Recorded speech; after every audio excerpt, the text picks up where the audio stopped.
Bonjour, les Français lambda, souvent jeunes, urbains et soucieux de budget, priorisent l'abordabilité sur l'éthique ou la qualité. Un sondage Comparis 2025 montre que 72% des clients Temu/Shein sont très ou plutôt satisfaits, avec le prix comme motif numéro 1, 71% des réponses, loin devant la variété ou la rapidité de livraison.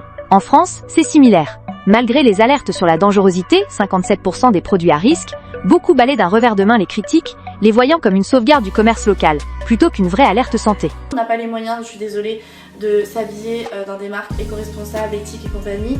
Et tout le monde n'aime pas forcément aller en friperie, tout le monde n'a pas des friperies près de chez soi. Arrêtez de donner des leçons de morale aux gens parce qu'on fait tous comme on peut, ok, on n'est pas tous irréprochables.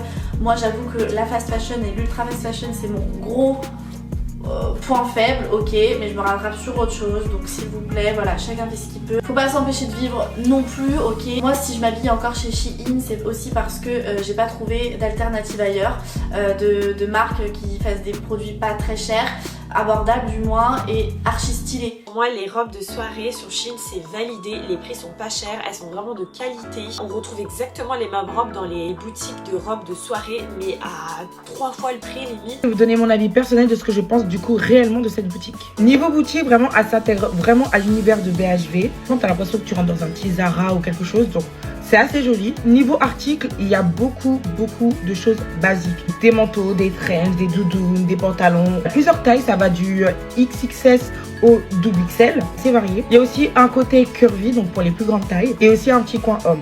Moins d'articles, mais quand même. Après, je sais pas si c'est moi, mais je n'ai pas vu beaucoup d'accessoires, du moins pas du tout de chaussures. J'étais un peu déçue parce que je voulais quand même des petites bottines et tout qu'on a l'habitude d'avoir sur chez nous. C'est assez grand, donc vous pourrez quand même trouver des petites pépites. Celles qui demandent non, il n'y a pas de perruque. Dans la question que tout le monde se pose, les prix. Est-ce que ça change par rapport au site? Regardez, je vais vous montrer tout simplement. Voilà un article que j'ai pris et comme vous pouvez voir sur toute étiquette, vous aurez un QR code et le prix qui s'affiche sera exactement le même vendu sur le site. Les consommateurs reconnaissent les problèmes, qualité, éthique, mais les minimisent. C'est pas parfait, mais à ce prix-là, la taxe de 2 € pourrait freiner, impact significatif sur les commandes à 5-10 €, mais beaucoup prédisent un contournement via VPN ou réexpédition. Shein Temu redéfinissent la conso.